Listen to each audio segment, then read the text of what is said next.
viennent de nous rejoindre et qui sont intéressés par la conférence Ouvrir et développer son gîte et sa chambre d'hôte. Donc, on va accueillir Marc, qui est consultant formateur chez Créactif et lui aussi entrepreneur, comme tous nos formateurs. Alors, Marc, est-ce que tu peux nous partager ton écran? Je vais le faire Alors, de ce pas. pour ceux qui viennent de nous rejoindre, puisqu'on a des nouveaux qui viennent de se connecter juste pour cette conférence, oui, il y aura bien les replays. Les replays seront disponibles la semaine prochaine sur notre site internet. On vous les enverra par mail et ils seront également disponibles sur notre chaîne YouTube. Sachez qu'il n'y a pas besoin de faire des screens. Sur les slides, on vous enverra tous les supports de présentation dès demain. Vous pourrez les télécharger. Ça sera envoyé par mail. Je le redis comme ce matin, l'objectif de ces conférences, c'est que ce soit le plus interactif possible. Du coup, on vous encourage vivement à envoyer vos questions à Marc dans la petite rubrique questions et réponses, Q&R. Et Marc se fera un plaisir de répondre à ces questions sur ce secteur d'activité. Et puis, sinon, c'est parti. Marc, je te laisse la main. OK, merci. Bonjour à tous. Donc, rapidement, en fait, je suis Marc Choquet. Comme l'a dit Juliette, je suis consultant formateur chez Créactif depuis un certain nombre d'années. J'ai accompagné pas mal de créateurs dans différents domaines et entre autres dans celui des gîtes et maisons d'hôtes. À titre personnel, j'ai eu une chambre d'hôte et j'ai autour de moi pas mal de gens qui ont des gîtes, donc je connais assez bien ce monde-là, d'où la pertinence que je participe à la formation. Alors, tout d'abord, quand on parle de chambre d'hôte et de gîte, il y a une première chose à faire, c'est un petit peu séquencer le projet qu'on va monter. Donc, il y a plusieurs étapes. Il va falloir construire son offre, tout d'abord, définir ce que l'on vend, par rapport à où on se situe, comment on se démarque, connaître le marché, savoir quels sont les acteurs du marché, quels sont les clients potentiels auxquels vous adressez, donc essayez de définir un persona de votre client type. Ensuite, on va choisir un statut juridique. Ce statut juridique aura des conséquences sur les éléments financiers, donc ça va être un peu réflexif, c'est-à-dire qu'on va s'occuper des différents points et en même temps, ils vont faire revenir sur les autres à chaque fois. Et enfin, on va parler un peu de communication, donc de gagner en visibilité. Pardon, je suis désolé, je coince un peu aujourd'hui. Alors, juste une petite précision, c'est que quand on décide de se lancer dans un gîte ou une chambre d'hôte, c'est quelque chose qui prend un peu de temps. En moyenne, on estime qu'il faut 18 mois pour se lancer. Pourquoi? Parce que vous êtes propriétaire, déjà vous avez gagné quelques cases sur l'échiquier, mais il reste quand même un certain nombre de choses à faire, mettre aux normes, on va voir d'ailleurs plus en détail les différents points, mais il y a pas mal de choses à faire et éventuellement, si vous partez d'une idée, il va falloir acquérir le bien et là, on va avoir des circuits plus longs pour la clé pour le trouver déjà et en plus pour le financer. Donc, on va avoir des périodes qui sont de cet ordre de 18 mois. Une chose est essentielle dans tout le parcours, c'est le marché. Et effectivement, pour être en mesure de bien définir votre concept, il faut d'abord voir clairement qu'est-ce qui existe sur le marché. Donc, avoir une idée très précise de ça pour pouvoir vous positionner en fonction des autres acteurs et surtout d'une demande qui satisfasse des clients. Un petit point juste de rappel pour expliquer un peu de quoi il s'agit sur la scène française. En France, en 2022, il y avait 60 000 chambres d'hôtes qui étaient détenues par 21 500 loueurs, ce qui signifie qu'on a un peu moins de 3 chambres d'hôtes par lieu. Et à côté de cela, il y a plus de 100 000 meublés de tourisme, qui correspondent plutôt aux gîtes, dont 60 000 sont labellisés. Ces informations viennent du magazine Accueillir, qui est le magazine de référence pour tout ce qui est location de gîtes ou de chambres d'hôtes. Avant la crise, de la Covid, la France était la première destination touristique au monde devant les États-Unis, l'Espagne. Et en 2018, la France a accueilli plus de 89 millions de touristes, donc c'est considérable. Suite à la crise de la Covid, la tendance du tourisme a légèrement changé en France. D'une part, on a eu moins de touristes étrangers. D'autre part, on a eu beaucoup plus de touristes français, c'est-à-dire des gens qui ont décidé de passer leurs vacances en France. Et on le constate au bout de 2 ans, il y a toujours cette tendance qui est assez importante. C'est-à-dire de moins en moins de gens partent loin, de plus en plus de gens cherchent à rester en France pour des questions économiques, pratiques et, pour certains, écologiques. Donc, c'est quelque chose qui, aujourd'hui, est très important, c'est le marché franco-français. Ce qui n'empêche pas qu'il faille s'intéresser à l'international. D'ailleurs, il y a des structures nationales qui s'occupent de ça, entre autres une qui s'appelle Atout France, qui s'occupe de la visibilité et de la notoriété du pays France à l'international. On parlait de l'offre, comment on construit son offre. Donc, son offre, on va la construire déjà en définissant de quoi il s'agit. Donc, comment est constituée l'offre? On va parler du service. Donc, qu'est-ce que vous proposez? Quelles sont les modalités? Donc, les modalités pratiques. Est-ce que la location, c'est pour une nuitée, pour 2 nuitées, uniquement par semaine, éventuellement à des périodes par mois? Qu'est-ce que ça inclut? Est-ce que ça inclut, si c'est en chambre d'hôte, vous avez le petit déjeuner qui est inclus, la fourniture du linge qui est imposée? Par contre, si vous êtes en gîte, qu'est-ce que ça inclut? Est-ce que vous fournissez le linge dans la prestation? Est-ce que ça vient en plus? Y a-t-il une prestation de ménage supplémentaire? Donc, toutes ces choses-là, il va falloir les définir assez clairement pour, du coup, pouvoir calibrer le prix et pouvoir voir sur le marché comment vous vous positionnez par rapport à votre secteur. Deuxième point, le prix. Le prix qui est essentiel dans toutes les entreprises. C'est un point qui va permettre l'appel, mais le prix, il est à réfléchir en termes de comparaison à ce qui existe, puisque un prix bas pour une prestation très élevée peut dévaloriser votre prestation et faire penser qu'elle est moins bonne qu'elle n'est. Un prix trop élevé peut être décourageant pour des clients potentiels. Donc, le prix, c'est quelque chose qui est vraiment important. En plus, ce prix, il va être éventuellement modulable selon les périodes à laquelle vous louez, selon le nombre de personnes, selon le fait que vous puissiez faire des promotions en cas d'occupation faible sur une période, que vous fassiez un peu au dernier moment une promotion comme le font les transporteurs, compagnies aériennes ou trains. C'est ce qu'on appelle le yield management, c'est-à-dire faire des promotions de dernière minute pour quand même avoir des clients. On va parler des garanties aussi que vous fournissez. Ces garanties, c'est des garanties qui sont une assurance d'une part, mais aussi la garantie de remboursement, la garantie de la qualité que vous allez apporter. Tout ça sont des garanties que vous êtes à même d'apporter. Les services annexes, vous pouvez, en plus de strictement ce qui est location, proposer des locations de vélos, des locations de bateaux, des balades ou des excursions locales, du trekking, des visites culturelles. Vous pouvez proposer tout un tas de choses qui viendront compléter votre offre et qui permettront éventuellement d'améliorer son attractivité et sa visibilité. Ensuite, il peut y avoir des éléments promotionnels. Quand vous démarrez votre activité, vous pouvez faire une promotion qui soit une offre de lancement.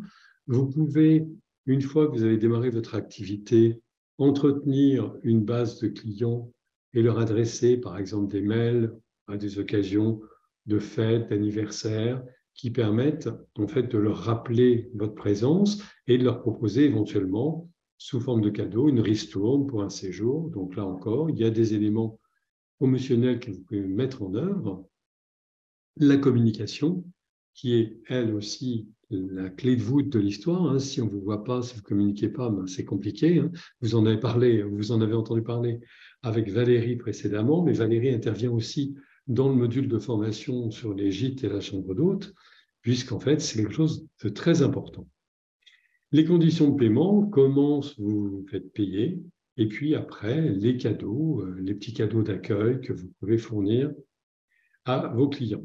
On va revoir ça plus en détail. La première liste de questions, c'est essayer de répondre à ces différents points. C'est le QQ s'est occupé, c'est. Donc, on va se poser la question, qu'est-ce que je propose? Et éventuellement, quand je dois choisir entre deux prestations ou deux services, quel est celui que je mets en avant? Donc, quoi? C'est à qui je destine le service? Quel sera l'utilisateur final? Puisqu'en fait, dans le cas de chambre d'hôte ou de gîte, vous pouvez avoir des voyageurs qui prennent le séjour pour eux, mais il est de plus en plus fréquent, particulièrement si vous avez un gîte atypique ou un peu original, d'offrir comme cadeau un séjour dans un gîte. Donc peut-être que l'acheteur ne sera pas celui qui consommera la prestation. Donc il faut que dans votre approche communication, vous ayez en tête que vous pouvez vous adresser à des populations différentes entre ceux qui achètent et ceux qui viennent. Le combien, donc, est-ce que vos prix sont estimés, si ce n'est déterminé? Quel est le budget approximatif que vous envisagez pour ce projet? Le où, c'est où vous vous trouvez, donc votre localisation, bien évidemment, mais aussi où, par quel canal on accède à votre offre, où on vous trouve, ce qui est très important. Pourquoi? Quel est votre différenciant? Qu'est-ce qu'apporte votre service? Qu'est-ce que vous cherchez à améliorer par rapport à ce qui existe? Comment vous souhaitez apporter quelque chose de différent et de mieux à vos potentiels clients? Quand souhaitez-vous proposer votre service? À partir de quand serez-vous à même de le proposer? Et quand pensez-vous le vendre? Ça peut être un peu décalé. Vous pouvez très bien commencer à proposer votre service sur des plateformes à partir du mois de janvier et en fait ouvrir les ventes à partir du mois de mars ou d'avril, qui est une période un peu moins creuse. Donc on peut ouvrir en fait la proposition sans pour autant commencer à vendre. Dernier point, comment vous acquérez vos clients? Comment vos clients viennent chez vous? Et donc, qu'est-ce que vous avez mis en œuvre au niveau de la communication pour vous rendre visible et attractif?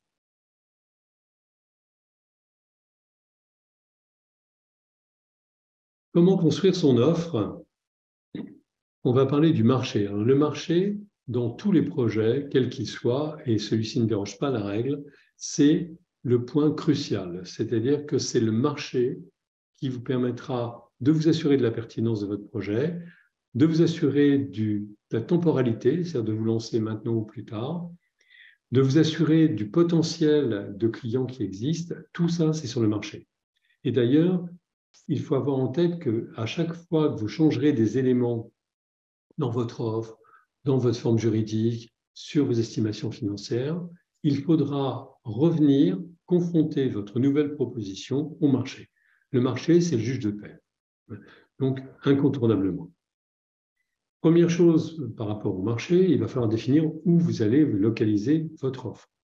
Donc, pour déjà définir une zone géographique, pour définir plus précisément votre offre, voir les conditions particulières ou spécifiques locales, pour comprendre quels sont les acteurs locaux auxquels vous allez vous trouver confrontés, qui vont être éventuellement les acteurs qui vont vous aider.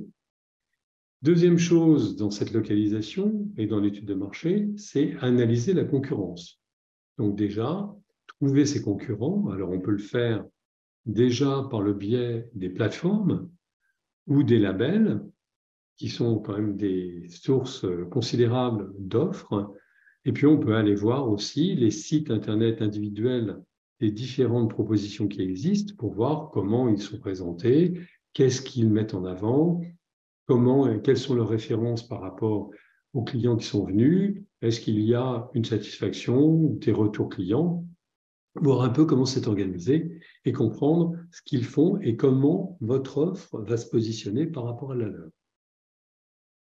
Autre chose, Cette analyse de la concurrence va vous permettre d'affiner et d'ajuster votre offre, d'identifier vos avantages concurrentiels et aussi d'ajuster votre prix en fonction, je suis sur une prestation identique voire supérieure, mais je souhaite, pour démarrer, être plus attractif au niveau de la clientèle. Je vais peut-être baisser un petit peu mon prix de démarrage de manière à être en dessous mon ou mes principaux concurrents qui ont une offre proche de la mienne. Troisième point, les deux premiers, ils pouvaient être faits pour une partie de façon sur Internet ou au travers de revues ou de choses comme ça. C'est une étude documentaire pour partie. Par contre, la troisième partie de l'étude de marché, qui est l'étude incontournable, c'est celle de terrain. Et celle de terrain, il va falloir les voir sur place, donc dans la région, pour comprendre l'attractivité, qu'est-ce qui est mis en avant dans la région et dans le département. Aller voir au niveau de la mairie, c'est-à-dire des instances locales, qu'est-ce qu'il en est au niveau de l'urbanisme, et puis aussi déposer un dossier concernant l'ouverture de votre lieu. Et puis, dernier point qui est essentiel, qui vous permettra d'avoir une vision qualitative et quantitative, c'est établir des questionnaires vis-à-vis, entre autres, de clients prospects pour voir quel est leur retour ou leur appréciation de l'offre que vous envisagez de mettre en œuvre. Pardon. Statut juridique. Alors, statut juridique, ça, c'est vraiment toujours le point épineux dans tous les projets également. Et là, dans les gîtes et chambres d'hôtes, il y a aussi des questions qui vont se poser. Le statut juridique, déjà, il va tenir compte de la modalité dans laquelle vous allez procéder à votre investissement. Si vous souhaitez investir, acquérir un bien, est-ce que vous allez l'acquérir en direct? Est-ce que vous allez créer une société civile immobilière pour l'acquérir à des fins patrimoniales, je vais dire?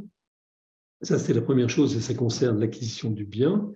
Et puis, la deuxième partie, c'est le statut juridique de la partie qui va exploiter le bien.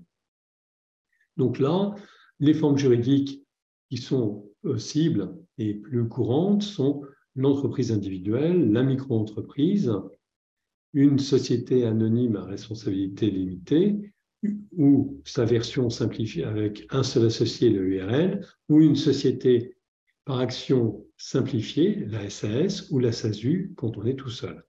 Donc ça, ce sont les formes juridiques que vous pouvez utiliser, donc deux qui sont des entreprises individuelles, micro-entreprises, deux qui sont des formes sociétales, SARL, SAS, avec leur déclinaison avec actionnaire ou associé unique.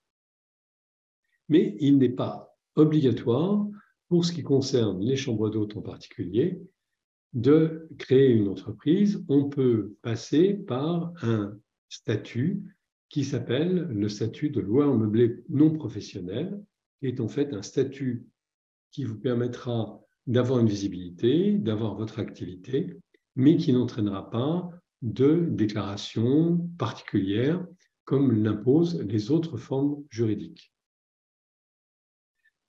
Les choses aussi qu'il faut voir en plus de la forme, c'est la réglementation de l'activité.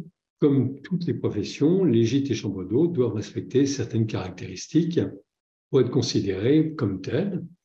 Et il y a, entre autres, des normes ERP, d'établissements recevant du public, qui sont aussi à valider avant de pouvoir ouvrir son lieu.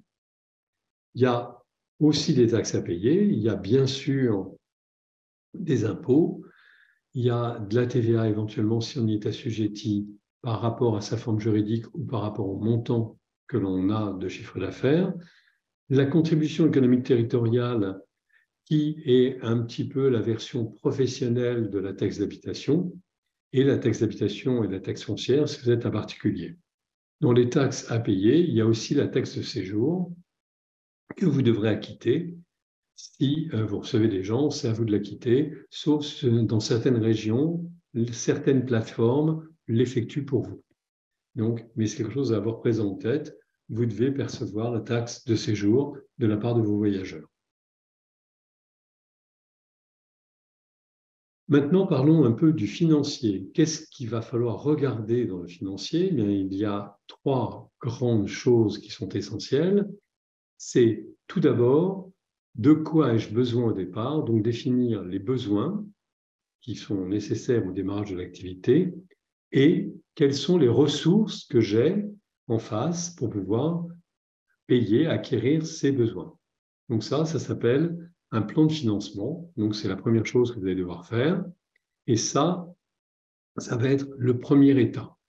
La deuxième chose, il va falloir effectivement, une fois que vous allez avoir défini vos prix, voir un petit peu des hypothèses de volume et du coup, vous allez avoir un chiffre d'affaires qui va se réaliser. Ce chiffre d'affaires, ça fait partie des entrées et puis vous allez avoir des sorties aussi qui vont être les charges.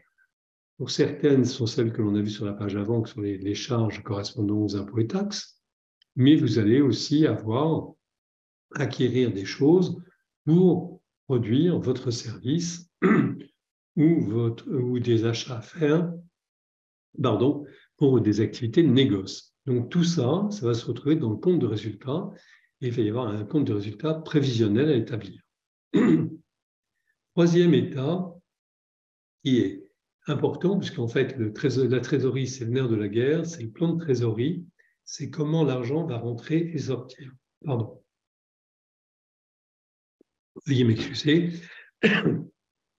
Donc là, le plan de trésorerie, ça va être positionné à la date à laquelle se passent les opérations au niveau financier. Par exemple, vous avez un client qui réserve, vous lui demandez un acompte de 50%. Aujourd'hui, nous sommes au mois d'avril, imaginons, et il réserve pour le mois de juillet. Donc, vous avez la moitié qui est rentrée au mois d'avril et vous aurez la seconde moitié qui sera payée au mois de juillet. Donc, c'est important de le savoir parce que c'est l'argent dont vous allez disposer et il n'est pas question que vous trouviez dans une situation où vous n'ayez pas assez d'argent. Donc, c'est essentiel de voir où vous en êtes. En matière de finances, le dernier critère à déterminer, c'est le seuil de rentabilité, à savoir le chiffre d'affaires minimum que vous devez réaliser pour commencer à gagner de l'argent ou pour le moins être à l'équilibre. En tenant compte effectivement des charges. Je n'ai pas parlé dans les charges d'une éventuelle rémunération que vous pourriez vous verser. Il peut y avoir aussi dans les charges le recours à des prestataires, par exemple une blanchisserie ou un teinturier, une personne pour faire le ménage ou une entreprise pour le faire. Il peut y avoir donc un certain nombre de charges aussi qui sont à prendre en compte. Ils vont devoir être estimés pour pouvoir déterminer quel est le seuil de rentabilité de l'entreprise. Comment faire connaître ma chambre d'hôte? Donc, les moyens de communication les plus évidents, tout d'abord, il y a les plateformes. Les plateformes, vous les connaissez pour la plupart, hein, vous les avez utilisées ou pas, mais vous les connaissez au moins de nom. Hein, Airbnb, Booking sont les 2 principales plateformes utilisées. Et puis, vous avez des plateformes qui sont plus orientées sur les gîtes et les chambres d'hôtes, qui sont Abritel, les Gîtes de France, et un petit dernier qui s'appelle gîte.fr, qui, tous les 3, regroupent tout un tas d'offres qui éventuellement sont présentes sur plusieurs sites. Donc, il faut juste avoir en tête aussi que les plateformes, vous pouvez être présent sur plusieurs plateformes, mais assurez-vous de mettre en œuvre les outils nécessaires pour qu'une réservation sur une plateforme bloque la disponibilité sur une autre. Donc, il y a un peu de gestion derrière au niveau des outils que vous allez utiliser et mettre en œuvre. Deuxième levier de communication qui apporte de la notoriété et de la visibilité, c'est de souscrire ou d'adhérer à un label. Alors les labels, le plus fameux en France, c'est Gîtes de France, mais il en existe d'autres. Les vacances, Accueil paysan, plus dédié à la ferme, aux paysans et Bienvenue à la ferme identiquement. Fleur de Soleil aussi, plus de l'hébergement paysan. Et puis il y a Bed and Breakfast, qui est un réseau international. Ces réseaux, non seulement ils vous donnent de la visibilité, mais en plus, ce sont d'excellents accompagnateurs pour démarrer votre activité. C'est-à-dire qu'ils vous aideront à mettre en place votre activité. Ils connaissent extrêmement bien le tissu local, puisqu'en fait, ils sont en général au niveau des départements voire à un niveau plus fin dans certaines régions. Donc, ils connaissent parfaitement le tissu local et sont tout à fait à même de vous orienter aussi bien sur comment vous différencier que sur les prix que vous pouvez envisager ou les saisonnalités que vous pouvez mettre en place. Donc, c'est vraiment important de voir un peu avec un label. C'est aussi une sorte de garantie de bonne foi, puisqu'en fait, ils cautionnent ou ils vous disent qu'ils n'iraient pas sur votre projet. Autre levier de communication, les réseaux sociaux. Les réseaux sociaux, ils sont incontournables. Hein. Là encore, la fin de ce que vous disiez, Valérie, tout le monde accède pour soi ou pour des tiers aux réseaux sociaux, donc la visibilité, elle est essentielle. L'idée, c'est de créer une communauté, ça vous donne de la visibilité, et les réseaux les plus couramment utilisés pour ce qui est des chambres d'hôtes et des gîtes sont Instagram, parce qu'il y a du visuel, et Facebook, parce qu'en fait, Facebook touche aussi une population un peu plus âgée qu'Instagram, donc, et qui peut être une population qui soit complètement dans votre cœur de cible. Dernier point, enfin avant-dernier point, pardon, concernant les leviers de communication, avoir votre propre site. Alors, votre propre site, il a un intérêt essentiel, c'est d'avoir un canal de distribution propre. Donc, pour pouvoir de vous exonérer des frais qui peuvent être pris par les plateformes ou les labels quand vous passez par eux pour des locations. Le site, il a aussi l'intérêt de permettre d'avoir une vitrine beaucoup plus saillante et attractive que ce que vous pouvez avoir sur les plateformes. Donc, il faut avoir plus de choses et ça vous permet aussi d'avoir ce contact direct avec vos clients, même en dehors de strictement la réservation. Mais par exemple, si vous proposez des produits locaux, ce qui arrive très souvent, c'est pouvoir avoir une plateforme de e-commerce pour vendre directement et envoyer vos produits, ce qui peut être intéressant. En plus, sur votre site, vous pouvez mettre en avant la qualité de plein de choses. Là, on voit une photo qui, d'une part, est très représentative d'un environnement, mais aussi qui est de qualité. Donc, vous pouvez aussi, sur votre site, aller plus loin que vous ne pouvez aller sur les plateformes ou les labels. Dernier élément qui n'est pas du tout négligeable, c'est Google My Business. Alors, il est intéressant. Pourquoi? Parce que du coup, on va trouver aisément vos coordonnées et on va les trouver non seulement sur un navigateur, mais aussi sur Google Maps. Donc, ça signifie que quelqu'un qui vous cherche va vous trouver plus aisément. D'autre part, quelqu'un qui cherchera éventuellement une destination verra que vous êtes présent sur le chemin et pourra recourir à vos services. Donc, c'est vraiment une bonne chose.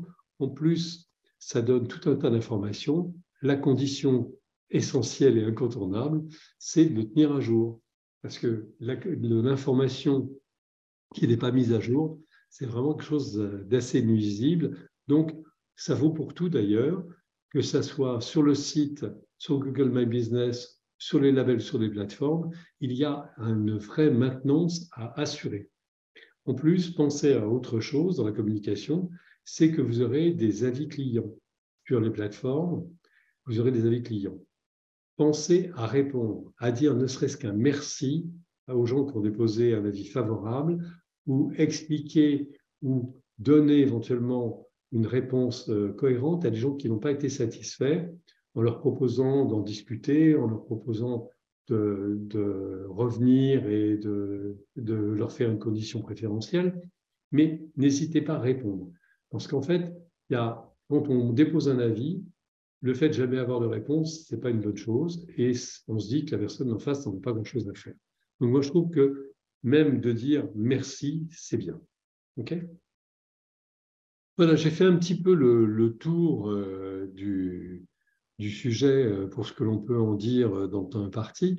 Évidemment, notre formation dure 5 jours, donc vous imaginez bien qu'on bosse sur les différents sujets. D'ailleurs, elle est très interactive, puisqu'en fait, il y a pendant cette formation la constitution d'un outil qui suit jour par jour les différentes thématiques qui vous permet d'avancer sur votre business plan. Et il y a, entre autres, un vrai travail sur le prévisionnel financier, donc le chiffre d'affaires prévisionnel financier, et aussi la réalisation d'un pitch, c'est-à-dire définir votre discours commercial. Voilà. Si vous le souhaitez, on peut faire un petit caout juste léger. Donc, je pense que pour ceux qui étaient là précédemment, vous avez déjà Alors, il faut entendu taper parler de caout. kahoot.it Voilà. et Marc va nous donner le code PIN. Vous l'avez, là, kahoot.it. Oui, c'est Et bon. donc, Morgane l'a mis dans le chat. hop, et je suis désolé, j'ai perdu mon caout. C'est des choses horribles qui arrivent de temps en temps. Ça va, ça vient. Donc, vous m'accordez quelques secondes, ça ne devrait pas être très long, mais il était ouvert et il a disparu. Hop. Et après le petit caout, on répondra à toutes vos questions. Hop.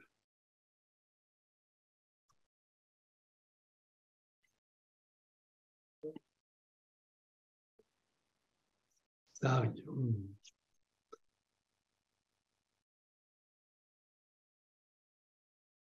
C'est Kahoot qui n'est pas rapide, hein, c'est pas moi. Moi, je suis extrêmement vif, mais Kahoot, pas toujours. Donc, c'est pour ça, des fois, on a des problèmes. Hop, voilà. Donc, je vais partager mon écran, charger mon cours. Hop.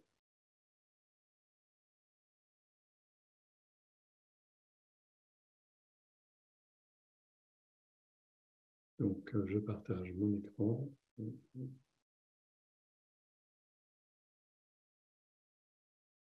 Voilà, donc le code PIN est en cours de chargement et va apparaître dans quelques secondes.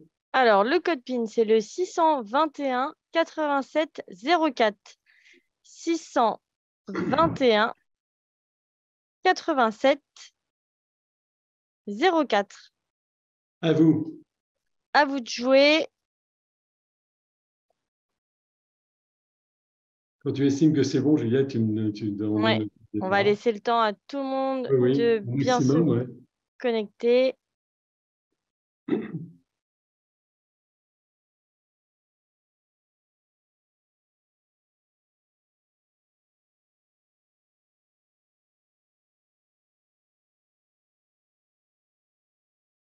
Allez, je pense que...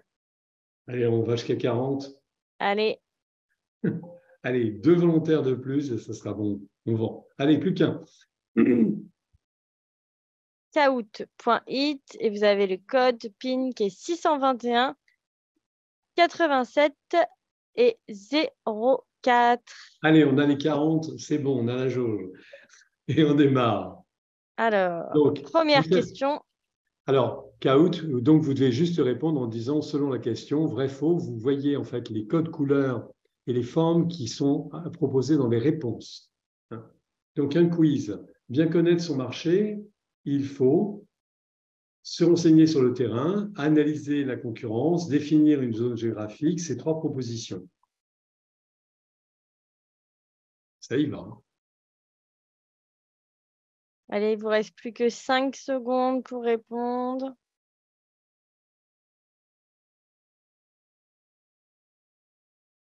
Ouais, bravo. La majorité, vous avez quand même répondu bien, c'est très bien. Effectivement, c'était un petit peu troublant parce que chaque réponse était bonne, mais c'était surtout les 3 qu'il fallait réunir. Hein. C'était la communauté des 3. Alors, voilà, Mariam est en tête. Après, on a Atru. Enfin, voilà, c'est le classement des 4 premiers. Donc, mais ça va varier puisqu'en fait, chaque question peut vous donner jusqu'à 1000 points. Deuxième question. Quiz à nouveau. Plusieurs réponses possibles. Donc là, il faudra sélectionner celle qui vous intéresse et dire OK à la fin. Parmi ces propositions, lesquelles sont des leviers de communication online? Les plateformes de réservation, l'affichage, les labels, Google My Business.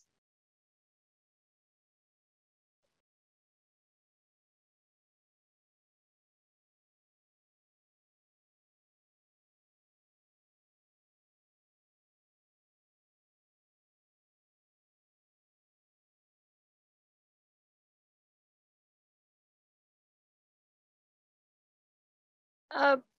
Alors, Alors, oui, vous êtes bon. Hein.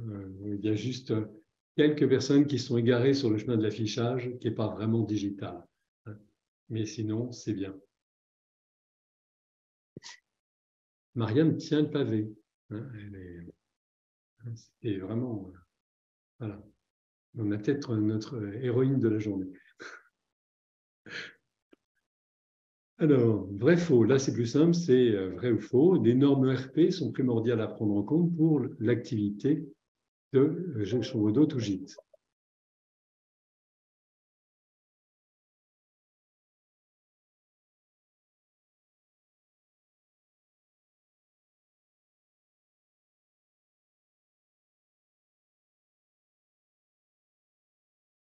Bah oui, c'est vrai. Là encore, hein, majorité, vous avez suivi. Hein, c'est effectivement quelque chose d'essentiel. ERP, hein, c'est établissement recevant du public. C'est important puisque vous êtes dans ce cas-là quand vous avez un gîte ou une chambre d'hôte.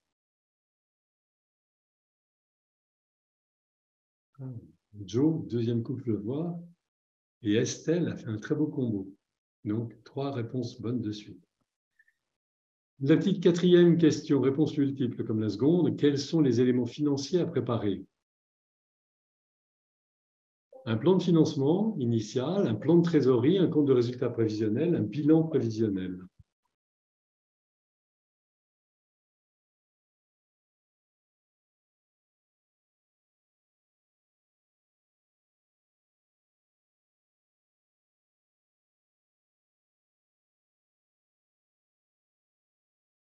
Très bien. La majorité, vous avez majoritairement donné la même chose. Accessoirement, à la décharge de certains, un bilan prévisionnel, le plan de financement, c'est un bilan allégé. Donc, quelque part, j'oserais dire que vous êtes presque bon. Donc, c'est bien, vous êtes tous bons.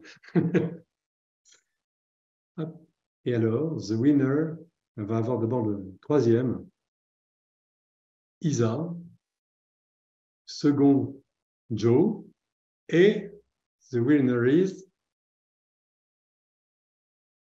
Mariam. Il n'y avait pas beaucoup de suspense hein, parce que elle a tenu le pavé. Et ensuite, on trouve Adru et AA. Voilà, bravo aux 5 premiers, bravo à tous d'avoir participé. Okay. Je vais arrêter mon partage. Et donc, ouais. Si tu peux remettre la présentation. Oui. Hop. Ça arrive. Hop. Je retrouve mon écran. Présentation. Hop. Voilà. Hop. Et je vais arrêter le caout qui continue à faire de la musique derrière. Si vous le permettez, parce que c'est pas que j'aime pas ça, mais au bout d'un moment, c'est fatigant. Alors, on va répondre aux questions. Que pensez-vous d'imposer 2 nuits minimum pour la chambre d'hôte? J'en pense beaucoup de bien. Parce qu'en fait, le problème, c'est qu'une nuit, c'est pas vraiment rentable.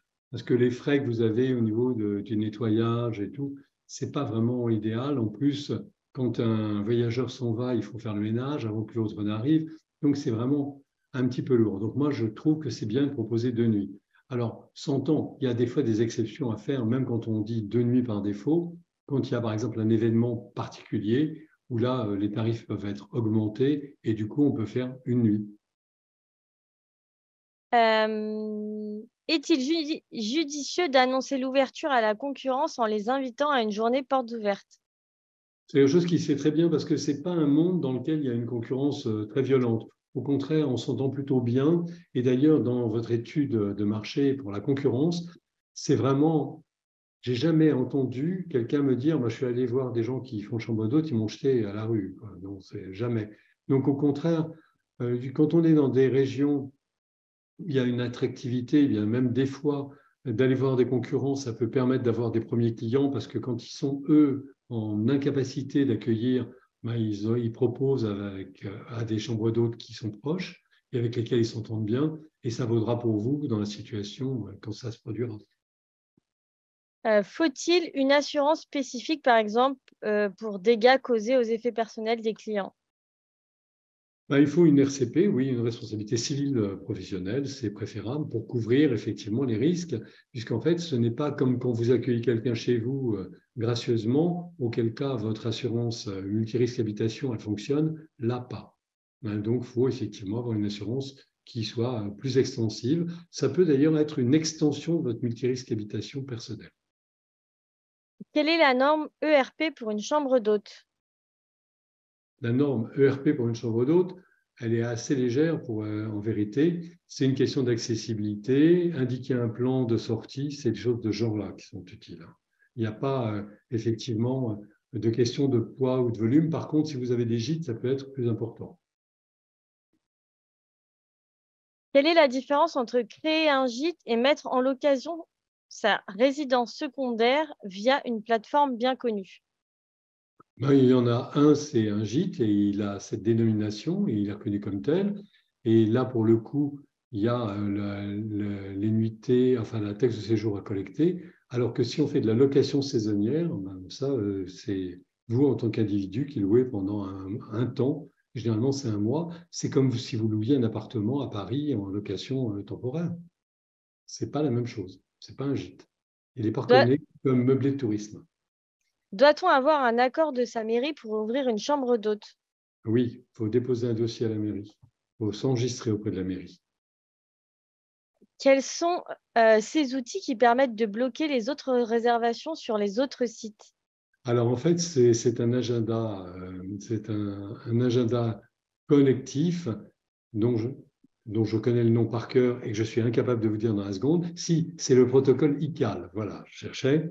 En fait, il faut que vous ayez un agenda qui vous soit propre ou qui soit par exemple sur votre site ou vous preniez celui d'un des sites sur lesquels vous êtes présent et les autres sites feront le lien automatiquement. C'est un protocole qui existe très couramment. Existe-t-il un réseau dédié à la vente et ou proposition de gestion de gîtes? Non, je n'en connais pas en tant que réseau. Par contre, je sais qu'il y a des experts comptables ou des cabinets comptables ou des agences immobilières qui sont colorés un peu plus sur cette thématique, surtout des cabinets comptables. Quelle est la différence principale entre un gîte et une maison d'hôte? Pour moi, je n'en vois pas. Parce que, à moins que la maison d'hôte, si. Maison d'hôte, ça veut dire que c'est une maison dans laquelle il y a plusieurs chambres d'hôte. Je vous rappelle que la chambre d'hôte, c'est votre lieu de vie, c'est-à-dire que c'est dans l'endroit où vous vivez. Le gîte, il n'est pas nécessairement dans le même lieu. Vous pouvez avoir un gîte qui soit un étage de votre maison, vous pouvez avoir un gîte qui soit dans la même propriété, vous pouvez avoir un gîte qui soit ailleurs. Donc, il n'y a pas de contrainte. La chambre d'hôte et la maison d'hôte, c'est une maison dans laquelle il y a plusieurs chambres d'hôte. Et là, c'est là où vous vivez et où vous accueillez vos hôtes. Voilà. Faut-il établir un état des lieux d'entrée et de sortie? Cela paraît formel. Absolument, c'est préférable. Si vous ne le faites pas, vous prenez le risque de ne pas pouvoir recourir vis-à-vis de vos voyageurs s'il y a des dégradations. Donc, il y a d'ailleurs, les labels en proposent des modèles d'état. Moi, je trouve que c'est indispensable à faire. Surtout en gîte. En chambre d'hôte, c'est moins évident, parce qu'en chambre d'hôte, on n'en fait pas d'ailleurs usuellement, parce qu'il n'y a pas de matériel. Il y a juste, en fait, l'accueil pour dormir, c'est donc différent. Mais dans un gîte, il y a de l'équipement et c'est là, pour le coup, plus pertinent de le faire. Faut-il un suivi nominatif des clients? Exemple, fiche.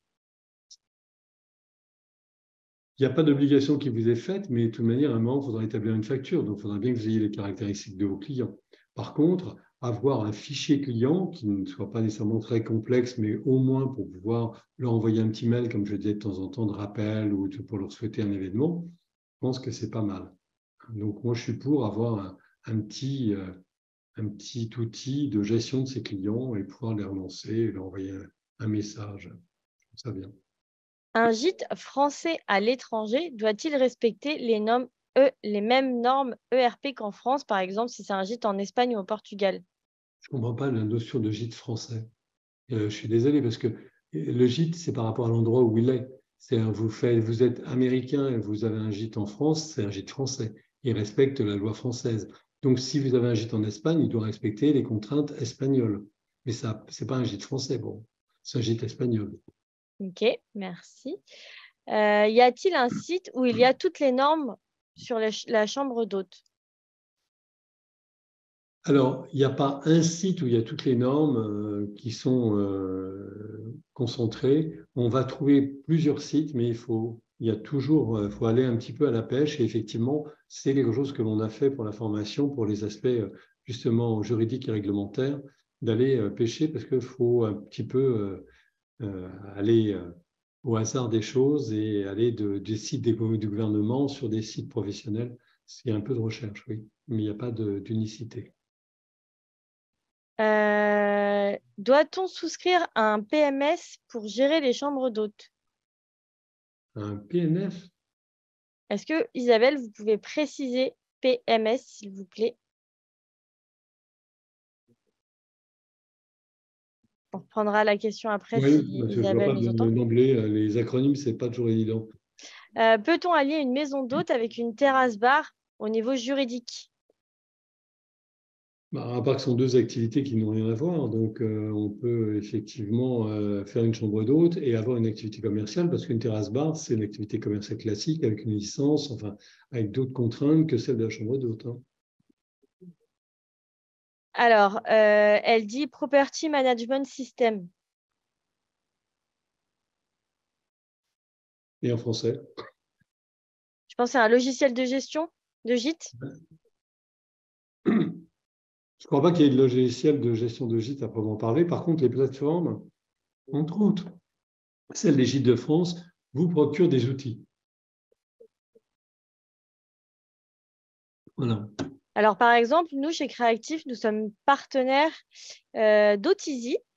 Je ne sais pas si certains connaissent, si certains connaissent et ont déjà monté leur boîte. Donc, Otizy, c'est un logiciel de gestion pour tout ce qui est gîte et chambre d'hôtes. Et en fait, c'est un logiciel tout en un pour des gîtes et des chambres d'hôtes. C'est un outil qui est assez complet, qui est intuitif. Et vous avez un calendrier synchronisé, ce qui va vous permettre en fait de gérer vos réservations de façon centralisée si vous proposez la réservation sur plusieurs plateformes de référencement comme Airbnb, Booking, etc. Au moins, avec de ce type de logiciel-là, ça va faciliter en fait votre gestion au quotidien des réservations, etc. Vous allez aussi avoir des statistiques. Le but, c'est d'augmenter au fur et à mesure votre chiffre d'affaires. Ils peuvent également vous aider à être mieux référencés et à être plus visibles en ligne. Donc, nous, on fait découvrir pendant notre formation cette plateforme-là, Otizy. Mais il y a pas que celle-ci, il y en a plein d'autres. Voilà. Et ben voilà, Isabelle a bien précisé que elle parlait de plateformes de gestion, donc comme par exemple Otizy. Que je ne connaissais pas parce que voilà, je n'étais pas sur ces journées-là, j'en suis désolé. Voilà. Donc Otizy intervient en tant qu'expert dans notre formation ouvrir un gîte ou une chambre d'hôte. Mais sachez qu'on fait intervenir pendant la formation d'autres grands acteurs du marché. Alors, on est partenaire de Gîtes de France, on est partenaire d'Airbnb. Et donc, chez Gîtes de France, il y a une personne qui va vous expliquer comment Gîtes de France peut vous accompagner. Mais on a aussi fait intervenir des ambassadeurs Airbnb, c'est-à-dire des super hosts. C'est des gens qui ont très bien marché sur Airbnb et qui partagent leur expérience et leurs conseils. Donc, c'est des exemples de partenaires qui, en plus des consultants formateurs, vont intervenir tout au long sur la formation Ouvrir un gîte ou une chambre d'hôte. On a également Gringo, Gringo qui est le booking éco-responsable français. Qui a pour but de faire la promotion d'un tourisme écologique et local. Et donc voilà, ça, c'est des exemples d'experts qui peuvent intervenir pendant ces 35 heures de formation et sur lesquels on aime bien travailler avec eux. Est-ce que vous avez d'autres questions? Une dernière question. Combien de chambres peut-on louer? Maximum de 5. Ok, eh ben, je pense qu'on a fait le tour. En tout cas, merci beaucoup pour votre participation. Merci Marc pour cette conférence. Avec plaisir. Si ça vous a plu, n'hésitez pas à participer à notre formation qui est certifiante, qui s'appelle Ouvrir un gîte, une chambre d'hôte. Si vous avez déjà monté votre gîte ou votre chambre d'hôte, sachez que vous pouvez également participer à cette formation-là. Le but, c'est vraiment de définir votre concept, mais aussi de réaliser votre étude de marché, puisque c'est vraiment primordial. On va aussi, dans cette formation, vous expliquer toute la réglementation liée à l'ouverture d'un gîte ou d'une chambre d'hôte. Bien sûr, comme dans pratiquement toutes les formations chez Créactif, on mettra une partie financière qui reste le nerf de la guerre, une partie communication qui sera vraiment spécifique au secteur du gîte et de la chambre d'hôte, et enfin, comment on peut vous aider pour assurer la gestion quotidienne de votre gîte et développer votre chiffre d'affaires. Cette formation, elle est certifiante et elle est évidemment éligible au CPF. La prochaine session aura lieu en juin, mais sinon, il y aura aussi des sessions prévues pour la rentrée. Et puis, vous pouvez également démarrer immédiatement si vous choisissez le format à mon rythme. Sachez que de nombreux experts, du coup, interviennent. J'ai oublié aussi les clés du gîte. Je ne sais pas si vous connaissez.